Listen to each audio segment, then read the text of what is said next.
Welcome back to learntoprogram.tv and a course on Python. So in this video I'll be showing you the very basic syntax of creating a function. In the past we've looked at other functions such as join, split, count and so on, and what these functions do is they have a set amount of code within them and you send them a parameter and it will work out something and return the value depending on what the function is, depends on what values return and what input you need to give to it. And so we can actually create our own functions as well, and they provide the exact same purpose as this. It saves you from repeating lots of code which you don't need to do anymore than once. So if you need to call a function 20 times, say if you were creating something which validates or checks the user input to see whether it's the right type of input, for example, then you'd be able to validate it using one function and have to only write the code for validation once, rather than writing it each individual time in which you are getting input from the user. So it saves on file space and also it makes it considerably easier and faster for you to code. So a function has to be defined, and we do that using the def keyword, which is def, and after that we type in the function name, and the function name follows the same conventions as the as variable names go. So you don't have numbers to start it, you have numbers in it if you want to, and you can have underscores, you can't use other symbols, and you can use upper and lowercase letters.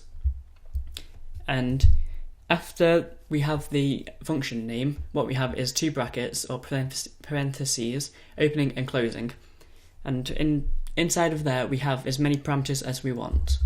So I'll just do param1 and param2. Now within these parameters I'll be getting onto more detail in the next video. However, these parameters are defined and they are treated like variables. Now within this function I won't actually be using parameters, I'll just delete those for now because I'll be covering those in the next video. However, after we have the function name declared, we have a colon which we use for all types of structural declarations, and after that we can have, this line is now optional, but we can have a tagline. So if I type in this is a tagline, and then what we can do is just return hello. And I'll get more information on the return in a few minutes.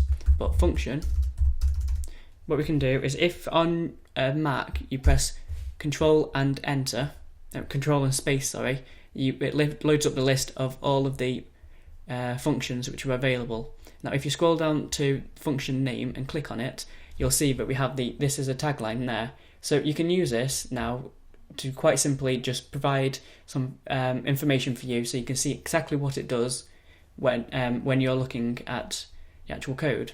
So if you load this up, you can have a sentence in there which tells you what the actual code does, just as a sort of reminder for you. So after we have the line with the quotes, we can have as much as we want. So we can have if statements, we can have